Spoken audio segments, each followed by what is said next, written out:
नमस्कार आपण समस्त को आम यूट्यूब चैनल लर्निंग एकेडमी को स्वागत। हेलो एवरीवन, आज मु आपण मानकु ई क्लास को स्वागत जनाउची।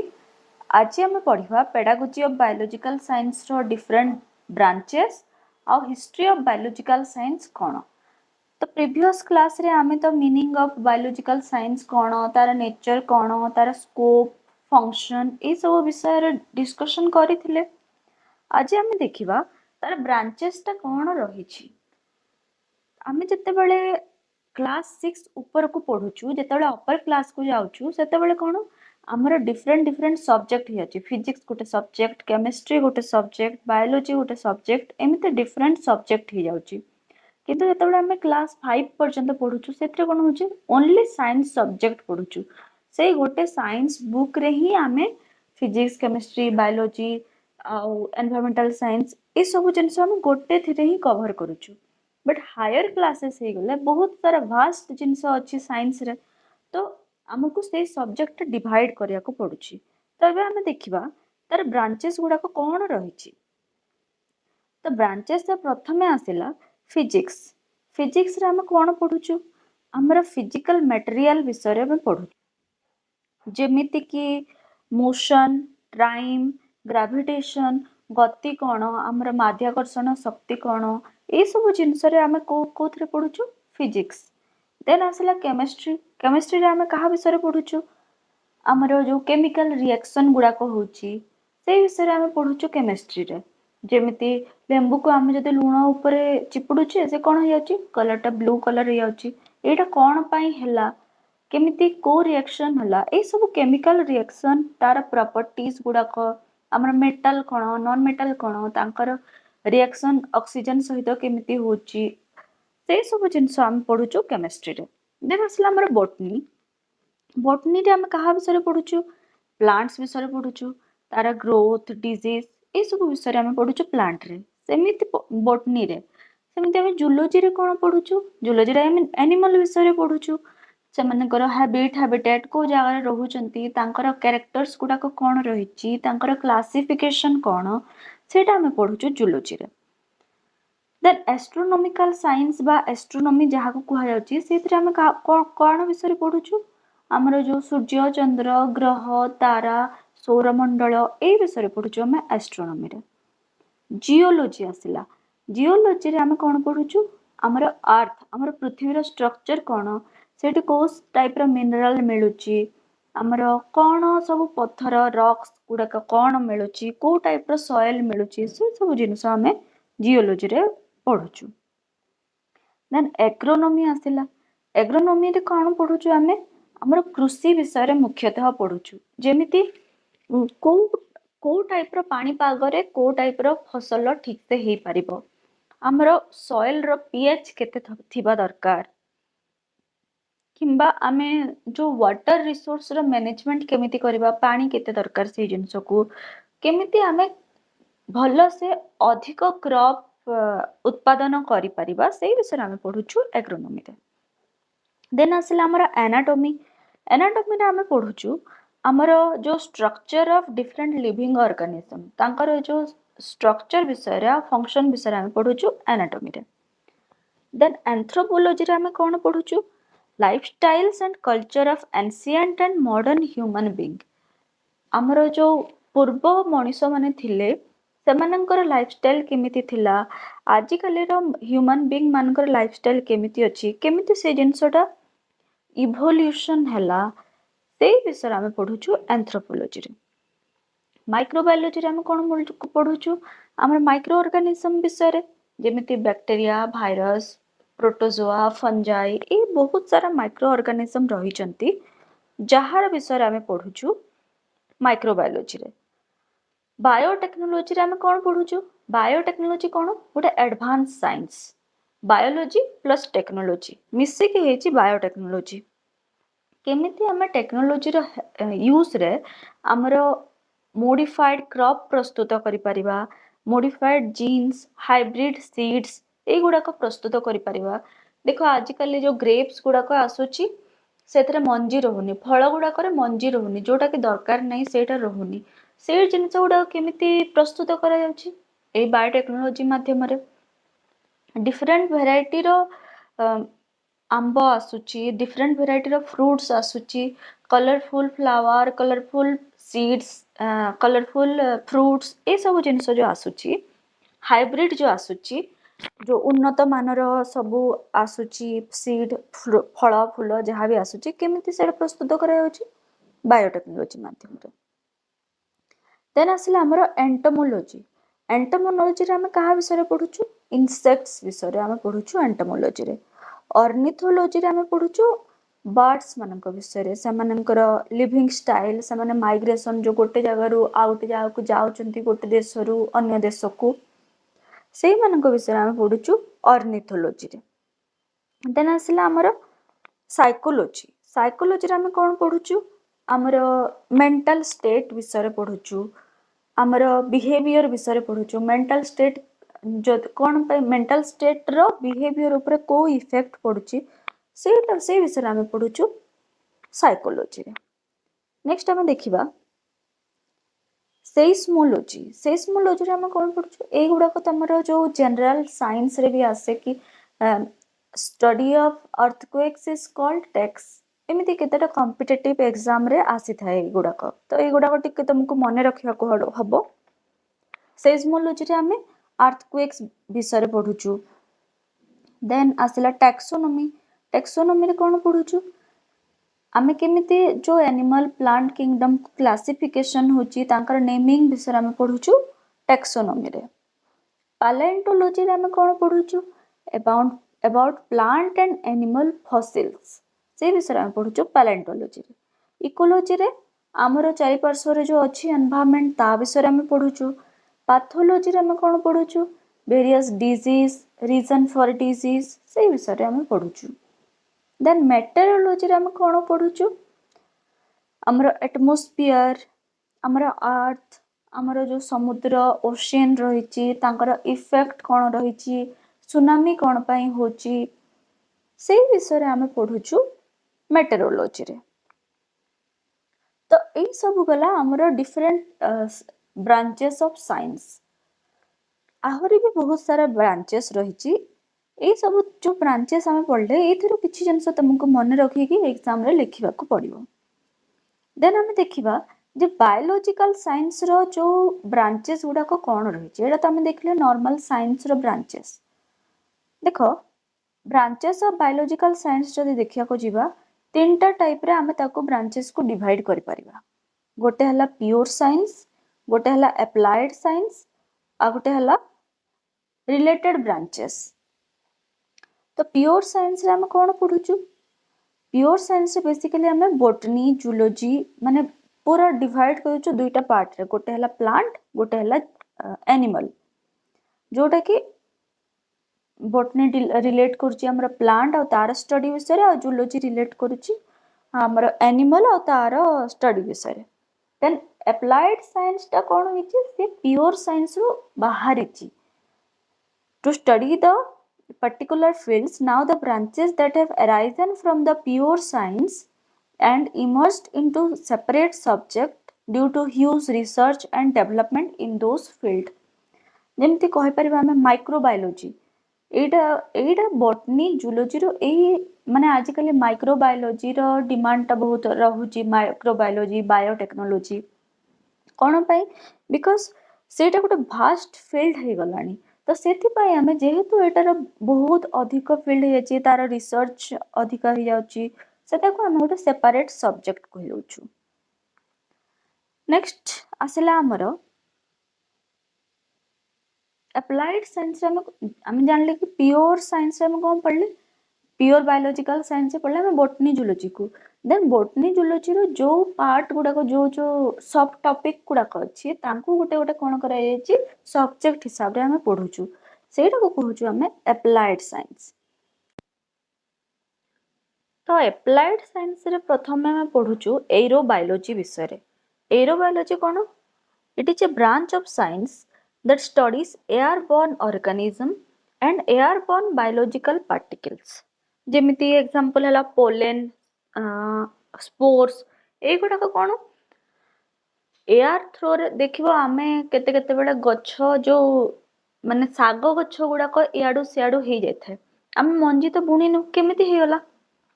ତ ସେଇ ପୋଲେନ୍ ଆଉ ସ୍ପୋର ଥ୍ରୋରେ ସେଇ ଯୋଉ ଛୋଟ ଛୋଟ ଅନାବନା ଘାସ ଗଛ, ଶାଗ ଗଛ ଏସବୁ ଜିନିଷ ହେଇଯାଇଥାଏ।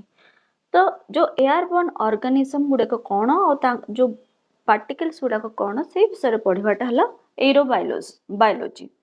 ଏନାଟୋମି ତ ତମେ ମାନେ ସମସ୍ତେ ଜାଣିଥିବ ଯେ ଆମର ଷ୍ଟ୍ରକ୍ଚର ଆଣ୍ଡ ଅର୍ଗାନାଇଜେସନ ବିଷୟରେ ପଢିବାଟା ଲିଭିଂ ଥିଙ୍ଗସର, ସେଇଟା ହେଲା ଏନାଟୋମି। एनिमल एनाटॉमी को आम कहूँ जूटोमी और प्लांट एनाटॉमी को कहूँ phytotomy. So the major branches of anatomy includes comparative anatomy, human anatomy. Comparative anatomy रे आम कौन पढ़ुछु, जेमिति कंपेयर करके गोटे ऑर्गन माने ऑर्गन विषय पढ़वाटा, ऑर्गन रो स्ट्रक्चर। जेमिति तमे माने जानिथिबो होमोलोगस ऑर्गन, एनालोगस ऑर्गन।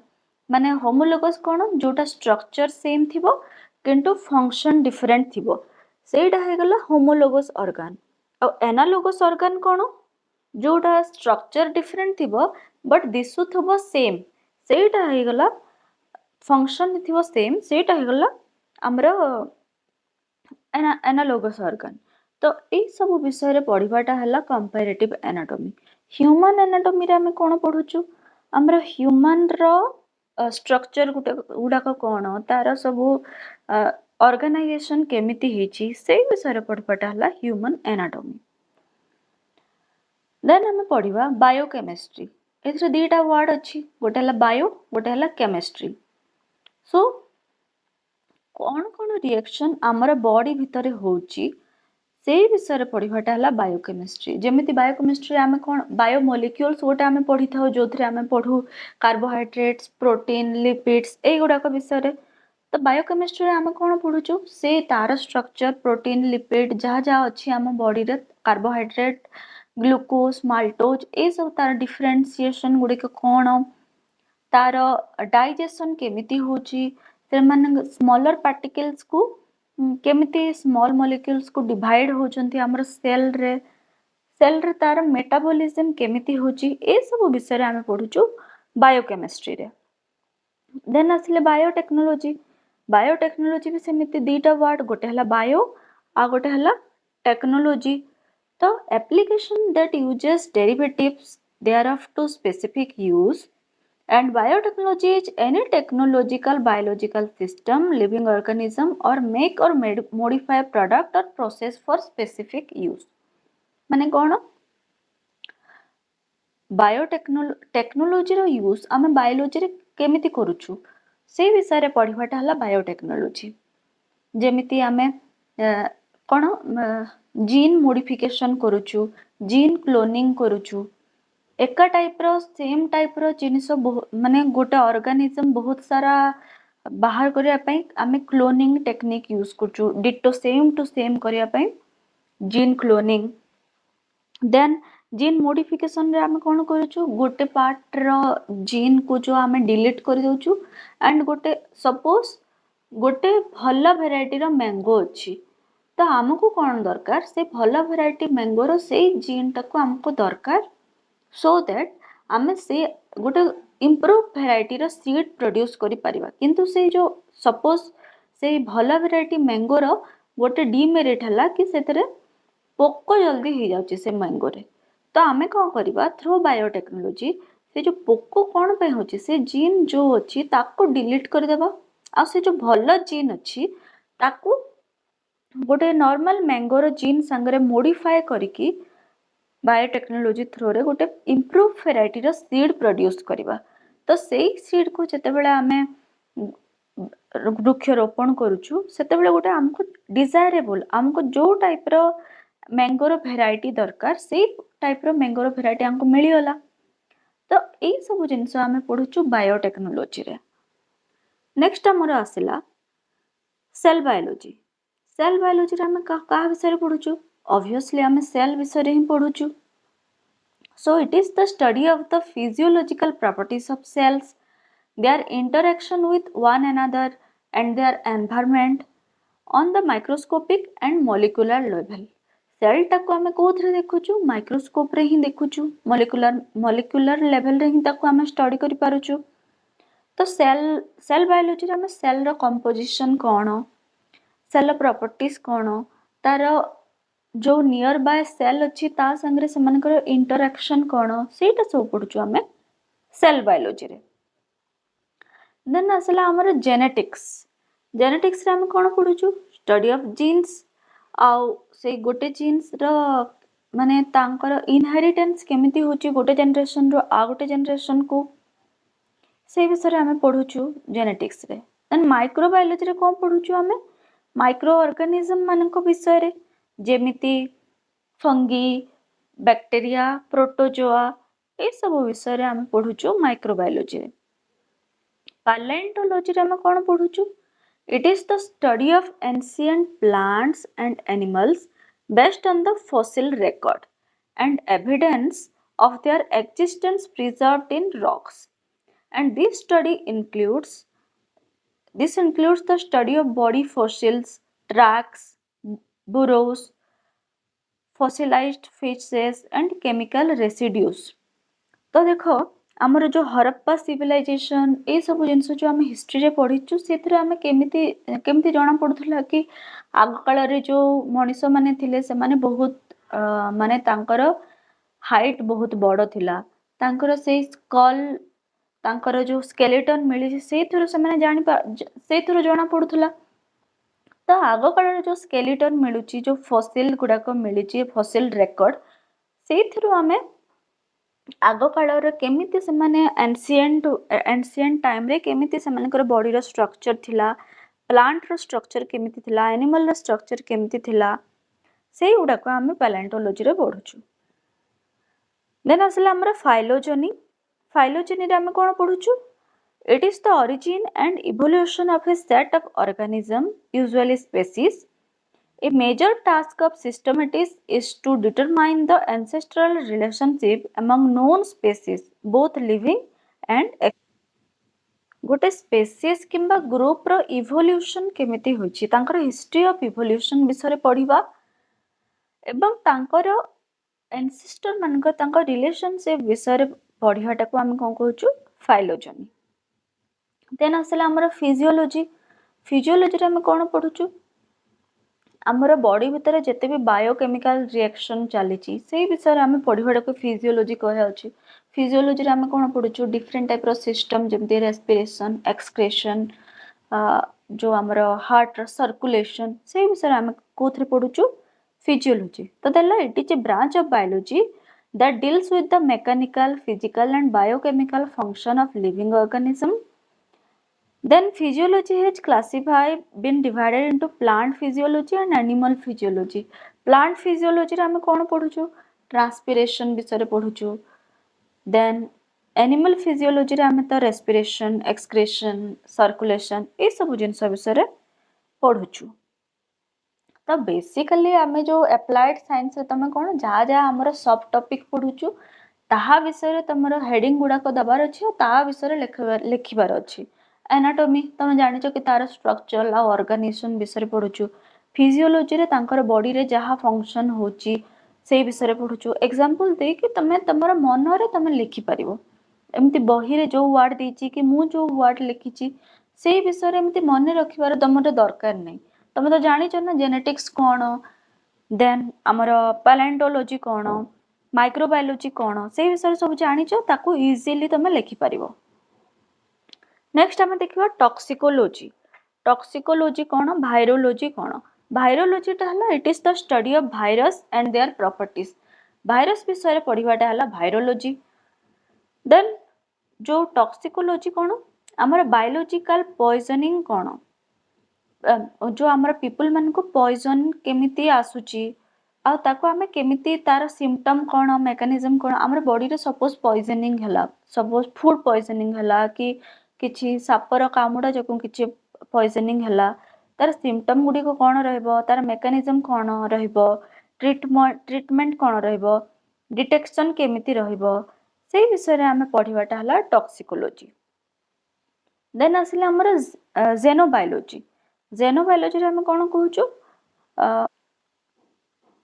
एटा हला science of extra terrestrial life माने जो हमर एलियन माने अछंती तांको विषय रे पढ़िबाटा हला हमर जेनोबायोलॉजी एलियन माने हमर पृथ्वी को छाड़ी की अलगा किछि ग्रह रे जो माने बसवास करूचंती से माने किछि अछंती कि माने xenobiology which consider the possibility of and possible nature of extraterrestrial life जदि किछि अछंती तो तांकर नेचर कौन होइथाइ पारे तांकर माने कैरेक्टरिस्टिक्स कौन से विषय रे पढ़िबाटा हला xenobiology तो तमे इजीली मन रखि परिबो कि xenobiology is the study of alien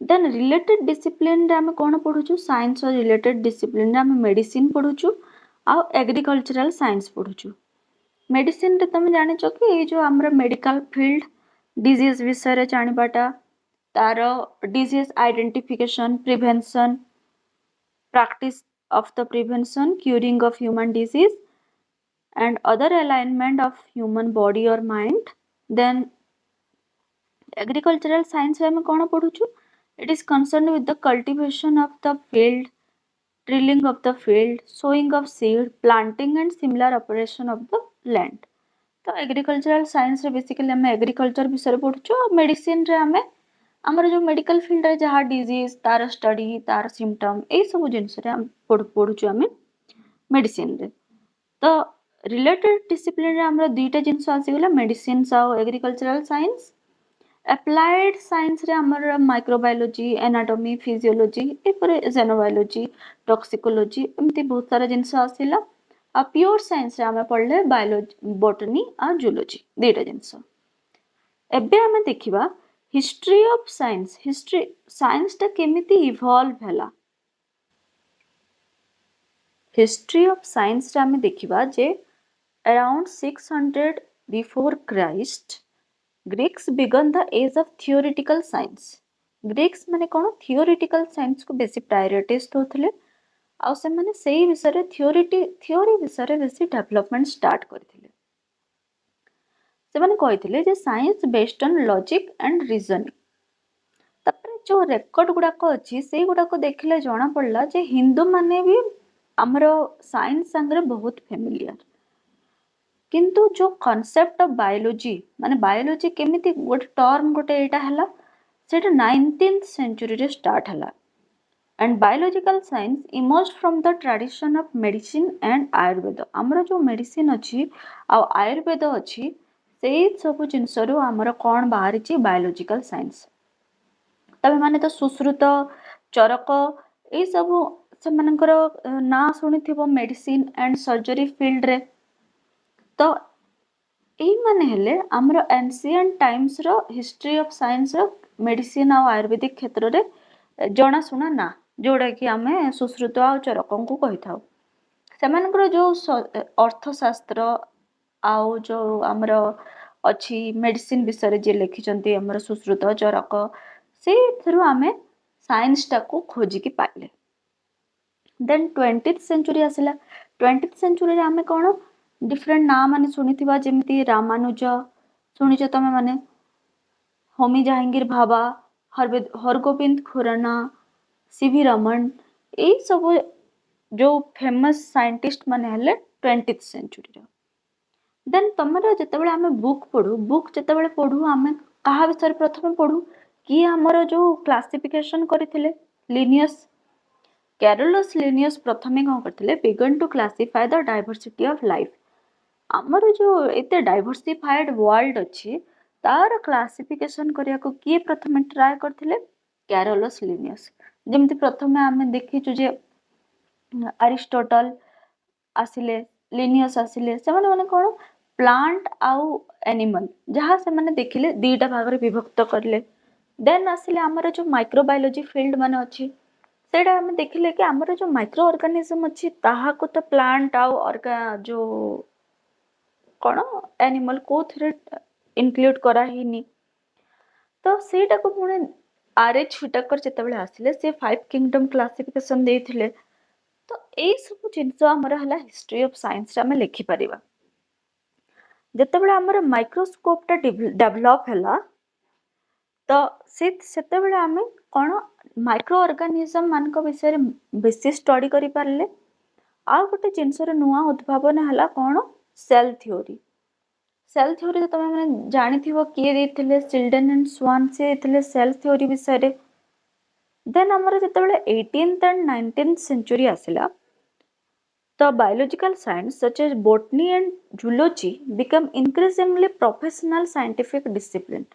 18th और 19th century बेसिकली botany और zoology टा scientific discipline अनुसार स्टडी कराहला। देन सेल थियोरी जेतेबेले हमर डेवलप हेची तो सेतेबेले कोन गोटे न्यू पर्सपेक्टिव आसिला फंडामेंटल बेसिस ऑफ लाइफ विषय। तो समस्त साइंटिस्ट माने स्टडी करी करी चलछंती। फास्ट डिवाइड कले प्लांट और एनिमल, देन एनिमल भितरे कोन अछि, प्लांट भितरे कोन अछि, they are made up of cell, एई सब जिंस देन से माने डिस्कवर करके तार नॉलेज दबा स्टार्ट कले। देन आसिला हमर डार्विन्स थ्योरी। डार्विन्स कोन देथिले, से हमर embryology, palaeontology, then Darwin's theory of evolution by natural selection, एई सब जिंस देन आसिला हमें पढ़िले। Then at the end of 19th century, we saw the fall of spontaneous generation and the rise of germ theory of disease through mechanism of inheritance। तो देखो spontaneous generation तो तुम जानी थी जे स्पॉन्टेनियस जनरेशन कौन कि गोटे एटा गोटे हाइपोथेटिकल प्रोसेस जो थरे कि लिविंग ऑर्गेनिज्म माने नॉन लिविंग मैटर रु डेवलप करंती बोली कहिथिले। इवोल्यूशन चैप्टर पढ़िथिले तमे जानिथिबो स्पॉन्टेनियस जनरेशन रे नॉन लिविंग थिंग रु लिविंग ऑर्गेनिज्म माने डेवलप होंती बोली सेटा कुहाइथिला। तो जेतेबेले 19th सेंचुरी रो एंड हे आसुची सेतेबेले कुहाला कि spontaneous generation is not true, that is only hypothetical process. कौन ट्रू, जर्म प्लाज्म थ्योरी हला ट्रू, जो थरे कि हमर डिफरेंट जीन्स गुडाक रहिची आ पाथोजेन गुडाक रहिचंती, से माने बहुत सारा डिजीज माने जो हमर कंटाजिनियस डिजीज सेटा पई रेस्पोंसिबल अछंती। देन आसिले हमर Mendel. In the 20th century Mendel कर वर्क तांकर रीडिस्कवर हितला तांकर जो स्टूडेंट्स मानक द्वारा। तो सेटा गोटे हमर साइंटिफिक फील्ड रे गोटे नुआ जनरेशन देथिला कि हमर बॉडी हमर जो प्लांट्स और एनिमल्स रे डिफरेंट टाइप ऑफ जीन्स अछि आ से माने गोटे जनरेशन रो आ गोटे जनरेशन को ट्रांसफर हो जंती। देन आहुरी से माने बहुत जिंस हितले जेमती वेरिएशन हमर दीटा डिफरेंस कोन पई देखा जाउची due to variation. Then by 1930s the combination of population genetics and natural selection in the new Darwin synthesis। 1930s रे हमर न्यू डार्विनिज्म आसीथिला जोटा कि लामार्क देथिले। देन आसिला हमर बायोमोलिक्यूल्स विषय डिस्कवरी हैला, जेमिति वाटसन एंड क्रिक देथिले स्ट्रक्चर ऑफ डीएनए। एटा परे गोटे कोन मॉलिक्यूलर जेनेटिक्स ऊपर गोटे न्यू इरा स्टार्ट हे गला। Central dogma, genetic code, translation, transcription, ए सब जिनसर डेवलपमेंट देन स्टार्ट हैला। Then biology was largely split between organismal biology, that is the field of biology that deal with whole organism and group of organism, and आ गोटे part रे divide हेछि सेटा हला cellular and molecular biology. एमिति दीटा part रे divide हे गला biology टा। So by the 20th century, new field like genomic and proteomic were reversing the trends। A 20th century रे को जिनसडा ट्रेंड्स को आसीची जीनोमिक साइंस और प्रोटियोमिक साइंस, ए जिनस नेक्स्ट ट्रेंड्स को आसी। जीनोमिक्स रे आमे पढुचु हमर जीनोम मानक विषय तार सीक्वेंस विषय तार मॉडिफिकेशन हेले कोन होची जेमति म्यूटेशन आमे पढुचु से विषय आमे पढुचु जीनोमिक्स रे। आ प्रोटियोमिक्स रे ना रो ही जणा पडुची आमे प्रोटीन्स मानक विषय पढुचु तांकर प्रोटीन रो स्ट्रक्चर, प्रोटीन चेंज हेले कोन होची, ऑर्गेनिज्म किछि मैक्रोमोलेक्यूल्स कोन बॉडी रे प्रेजेंट अछि से विषय आमे पढुचु प्रोटियोमिक्स रे। तो हिस्ट्री ऑफ साइंस रे हम कोन देखिले ଯେ ପ୍ରଥମେ ଆମର ଜଣା ଥିଲା ଆୟୁର୍ବେଦିକ ଆଉ ମେଡିସିନ, ଯୋଉଟା କି ଚରକ ସୁଶ୍ରୁତ ସେମାନେ ଆୟୁର୍ବେଦ ଆଉ ମେଡିସିନ ବିଷୟରେ ଜାଣିଥିଲେ। 19th ସେଞ୍ଚୁରୀରେ ଆମେ ସେଇଟା ପଢିଲେ। ଦେନ୍ 20th ସେଞ୍ଚୁରୀରେ ଆମେ କେତେ ଜଣ ନାଁ ଜାଣିଲେ, ଯେ ହୋମି ଜହାଙ୍ଗୀର ଭାବା, ହରଗୋବିନ୍ଦ ଖୁରାନା, ଏଇ ସମସ୍ତେ ପଳେଇ ଆସିଲେ। ଦେନ୍ ଆମେ ହିଷ୍ଟ୍ରି ଅଫ ସାଇନ୍ସକୁ ଦେଖିଲେ ଜାଣିପାରିବା ଯେ ଲିନିୟସ୍ ପ୍ରଥମେ ଆମର କ୍ଲାସିଫିକେସନ ଡାଇଭର୍ସିଟି ଅଫ ଲାଇଫକୁ କ୍ଲାସିଫାଏ କରିଥିଲେ। ଦେନ୍ ମାଇକ୍ରୋସ୍କୋପର ଯେତେବେଳେ ଆମର କ'ଣ ହେଲା ଇନଭେନସନ୍ ହେଲା, ସେତେବେଳେ ଆମେ ପଢିଲେ ଆମର ସେଲ୍ ମାନଙ୍କ ବିଷୟରେ, ଆଉ ସିଲ୍ଡେନ୍ ଆଣ୍ଡ ସ୍ୱାନ୍ ପ୍ରପୋଜ କରିଥିଲେ ସେଲ୍ ଥିଓରି। ଯେତେବେଳେ 18th ଆଉ 19th ସେଞ୍ଚୁରୀ ବିଷୟରେ ଆମେ କ'ଣ ବୋଟନି ଜୁଲୋଜି ର ଡିମାଣ୍ଡଟା ବଢି ଗଲା, ଆଉ ଏଇଟା ଦୁଇଟା ମାନେ ସେପାରେଟ ସବଜେକ୍ଟ ହିସାବରେ ଆମେ ବୋଟନି ଆଉ ଜୁଲୋଜିକୁ ଜାଣିଲେ। ଦେନ୍ ସେଲ୍ ଥିଓରି ଯେତେବେଳେ ଡିସ୍କଭର ହେଲା, ସେତେବେଳେ ଆମେ ଆମର ଫଣ୍ଡାମେଣ୍ଟାଲ ବେସିସ୍ ଅଫ ଲାଇଫ ବିଷୟରେ ଜାଣିବାକୁ ପାଇଲେ। ଦେନ୍ ଆସିଲେ ଆମର ଚାର୍ଲସ ଡାରୱିନ୍, ସେ ଆମର ଇଭଲ୍ୟୁସନ ଆଉ ନ୍ୟାଚୁରାଲ ସିଲେକ୍ସନ ବିଷୟରେ କହିଛନ୍ତି। ଦେନ୍ ବାଇ ଦ 19th ସେଞ୍ଚୁରୀ, 19th ସେଞ୍ଚୁରୀ ଯେତେବେଳେ ଏଣ୍ଡ ହେଇ ଆସୁଛି, ସେତେବେଳେ କ'ଣ ଆମର ଯୋଉ ସ୍ପୋଣ୍ଟାନିୟସ୍ ଜେନେରେସନ ଥିଓରି ଯୋଉ ଥିଲା କି ନନ୍ ଲିଭିଂ ଥିଙ୍ଗରୁ ଲିଭିଂ ଥିଙ୍ଗ ମାନେ ପ୍ରଡ୍ୟୁସ ହୁଅନ୍ତି, ସେଇ ଥିଓରିର ଡିକ୍ରିଜ ହେଲା। ଆଉ କୋଉ theory, germ theory of disease, ସେଇଟାର ରାଇଜ ହେଲା। ଦେନ୍ ମେକାନିଜମ ଅଫ ଇନହେରିଟାନ୍ସ ଆଉ ଜେନେଟିକ୍ସ ମଧ୍ୟ ଏଇ ଟାଇମରେ ଦେଖାଦେଲା। ଟି.ଏଚ୍. ମୋର୍ଗାନ ଆଉ ତାଙ୍କର ଯୋଉ ଷ୍ଟୁଡେଣ୍ଟସ୍ ମାନେ ଥିଲେ, ସେମାନେ 20th ସେଞ୍ଚୁରୀରେ ମୋର୍ଗାନର ଯାହା ବି ୱାର୍କ ଥିଲା ତାକୁ ରିଡିସ୍କଭର କରିକି ସେମାନେ କେତେଟା ଯୋଉ ଲ ଦେଇଥିଲେ ସେଇ ବିଷୟରେ ଡିସ୍କଭର ହେଲା।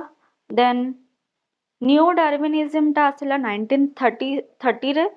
ଦେନ୍ ୱାଟସନ୍ ଆଉ କ୍ରିକ୍ ଯେତେବେଳେ 1954 ମସିହାରେ ବୋଧେ DNA ର ଷ୍ଟ୍ରକ୍ଚର ବିଷୟରେ ଦେଇଥିଲେ, ତାପରେ ଗୋଟେ ନ୍ୟୁ ଇରାଟେ ଷ୍ଟାର୍ଟ ହେଇଥିଲା। ସେ ତାପରେ ଆମେ କ'ଣ ଜେନେଟିକ କୋଡ ବିଷୟରେ ପଢିଲେ।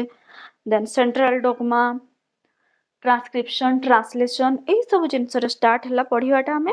ଦେନ୍ ଆମର 20th ସେଞ୍ଚୁରୀରେ ଆମେ କ'ଣ ଏବେ ଜିନୋମିକ ସାଇନ୍ସ ଆଉ ଯୋଉ ଆମର ପ୍ରୋଟିଓମିକ୍ସ ବିଷୟରେ ଏବେ ଆମର ଟ୍ରେଣ୍ଡସ୍ ଚାଲିଛି।